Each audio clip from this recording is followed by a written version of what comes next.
अस्सलाम वालेकुम, welcome to my YouTube channel digital solutions. आज मैं आपको बताऊंगा नियर फील्ड कम्युनिकेशन के बारे में।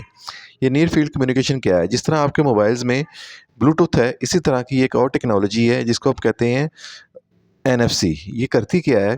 ये शॉर्ट रेंज वायरलेस टेक्नोलॉजी है। ठीक है, यानी कि अगर दो डिवाइसेस है जिनमें एनएफसी एनेबल है, तो उनके दरमियान ये कम से कम फासला कितना होना चाहिए? 4 सेंटीमीटर फासला हो तो वो आपस में कम्युनिकेट कर सकती हैं। NFC lets you share small payloads of data between NFC tag and an Android power device. इसका क्या मतलब है? इसका मतलब मैं आपको समझाता हूँ कि जो दो डिवाइसेस हैं इनमें NFC एनेबल है, NFC सपोर्टेड हैं, तो उनमें छोटे से जो डाटा है, यानी कि ये ज़्यादा बड़ी फाइल्स को आपस में कम्युनिकेट नहीं कर सकते। छोटे शॉर्ट रेंज जो डाटा है, छोटा पेलोड है, उसको आपस में शेयर कर सकती हैं। जैसे कि आप जब जाते हैं किसी शॉपिंग मॉल में, हाँ, आपने इस तरह की डिवाइसेस देखी होंगी। इनको कहते हैं पॉइंट ऑफ सेल्स डिवाइस। ठीक है, तो ये जो डिवाइसेस हैं इनको एनएफसी टैग बोलते हैं। ठीक है, इस एनएफसी कम्युनिकेशन में इनको एनएफसी टैग बोलते हैं। ठीक है, तो आपने देखा होगा कि इन पे ये देखें, जिस तरह ये हमारा मोबाइल है, ये एंड्रॉयड पावर डिवाइस है, तो इसमें भी एनएफसी एनेबल है और उसमें भी एनएफसी अवेलेबल है। तो आप जब पेमेंट करेंगे, पहले आप अपने कार्ड से पेमेंट करते थे। जब आप अपने कार्ड्स को गूगल वॉलेट में ऐड कर लेंगे, तो आप इस तरह करके उसको एनएफसी टैग पे टैप करेंगे तो आपकी पेमेंट हो जाएगी। ठीक है, ये आपको अच्छी तरह समझ आ गई होगी। अच्छा, इससे अगली लाइन पे गौर करते हैं।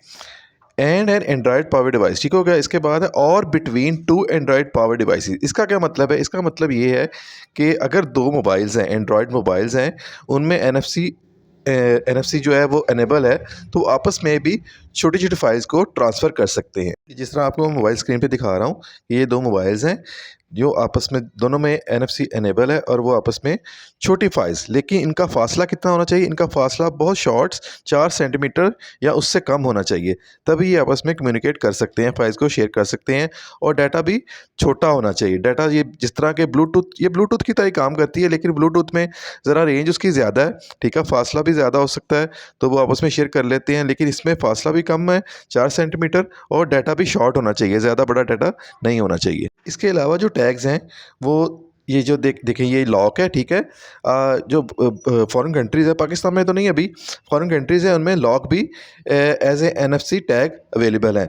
आप अपने रूम में जाएं, अपने मोबाइल को वहाँ पे टैग करें, टैप करें लॉक के साथ, तो आपका रूम ओपन हो जाता है। ठीक है, इसके अलावा फिर आपके जो होते हैं, इस तरह हमारे इधर मेट्रो है, इस तरह मेट्रो के जो टिकटिंग सिस्टम है उस पे भी टैप करें तो आपकी पेमेंट हो जाएगी और आपको टिकट मिल जाएगी।